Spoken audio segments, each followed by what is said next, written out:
While the fear of speaking with a native speaker might be the biggest struggle for Turkish learners of English, for people who are working in the business world, writing nice, clear emails is the hardest part. Okay? Business English can be very difficult. And what I want to tell you today is a few things. Some advice, how to relax, how to make sure that you don't spend 4 hours looking up every single word in the dictionary for every email, worrying about grammatical mistakes, and also giving you a few phrases that you can put into your email, knowing that it will come across well. Writing is the same as speaking. It takes time and it takes practice. Okay?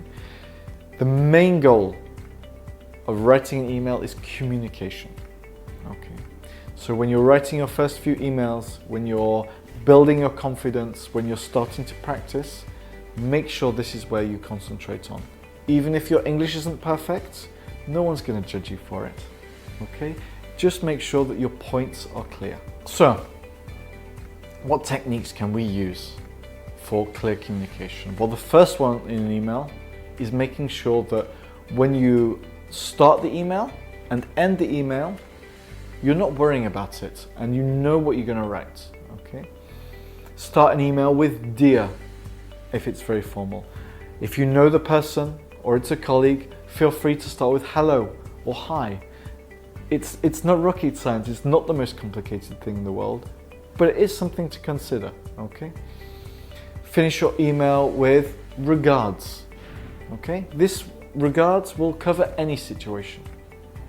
You can also think about using thanks in advance, which will tell the person reading it, hey, I'm expecting a response. I'm expecting you to do something.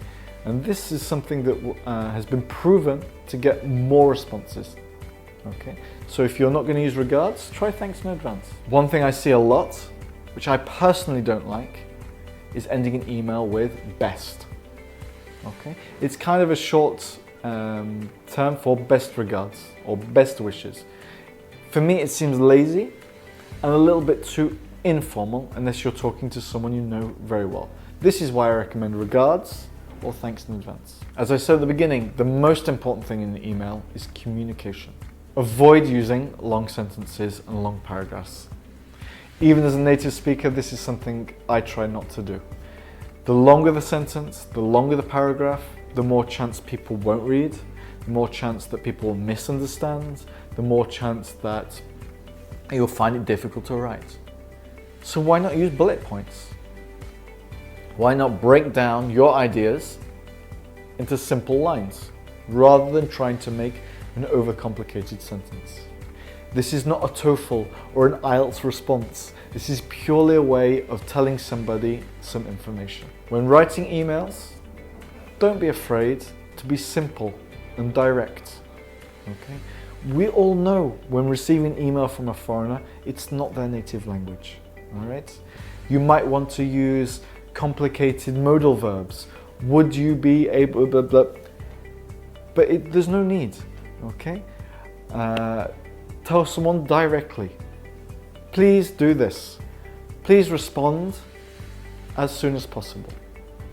Okay? It's not rude, you've added please, but it's much, much clearer and much easier for you to write without overthinking things. Also, don't be afraid to state the obvious. I am writing to you because, and tell them what the purpose of this email is. Okay? Be open and honest with your communication. Now, there's no reason to apologize for the level of your English. Okay? We all write at different levels. When I write Turkish, there are so many mistakes. But at the same time, every time I write, I'm learning, I'm practicing. I notice my own mistakes. Other people point out my mistakes. Okay? This is the way we get better. Practice and getting rid of mistakes. So don't need to apologize for your English, okay? Be proud that you speak a second or a third or a fourth language. This is something that you should enjoy doing. You can be open.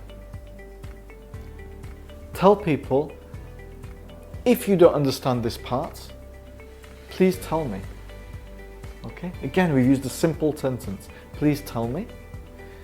And it shows that, okay, this part, I'm not so sure on my English, without apologizing. Just, if you're not sure, please tell me.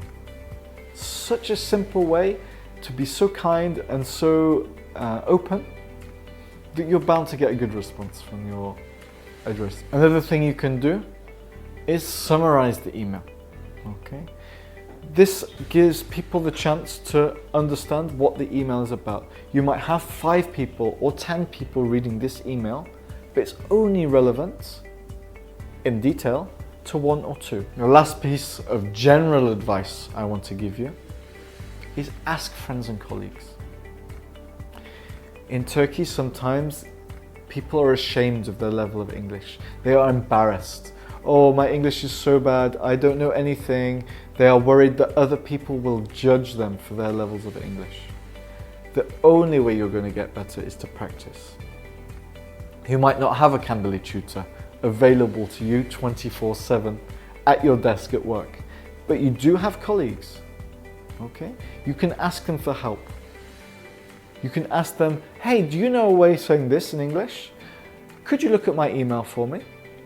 They will advise you. They might not know the right answer, but at least you can work with them. Later, if you really want to check, did I write the correct answer? You can ask a Cambly tutor. There are Cambly tutors who are experts in writing business emails using business English. They can give you the most English way of saying something. And slowly, every time you use these phrases, every time you write a new email, your English will improve. So, let's take a look at a couple of examples that we can use. Some easy phrases to put into most emails. First one, I am making contact in regards to, and then something. Okay, I'm making contact in regards to our meeting last week. Such simple and elegant and beautiful way of telling them why you're writing this email. You could even simplify it further.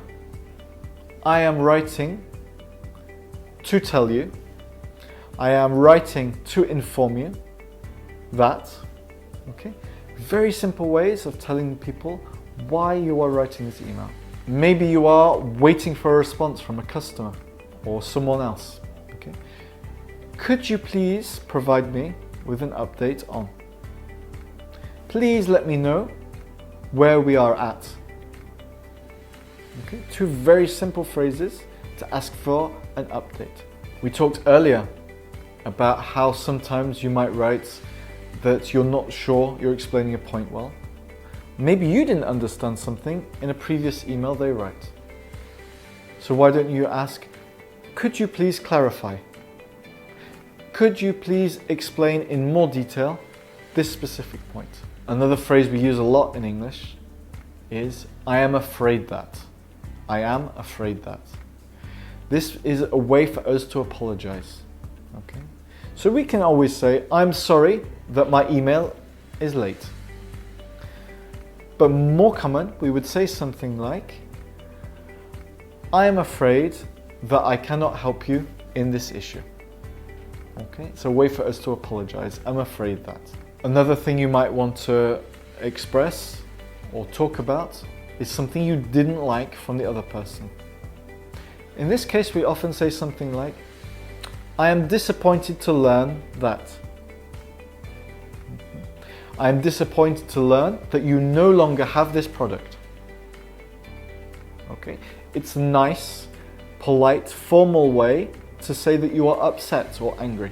In response to this, they may say, we are sorry. This is a very simple apology, but more commonly, we would say something like, I regret to inform you, or I would like to apologize for this fact. I would like to apologize that we no longer sell this product. Finally, a nice polite way to get towards the end of an email is say something like, if you have any questions, if you have any concerns, if there is something that's not clear, please let me know.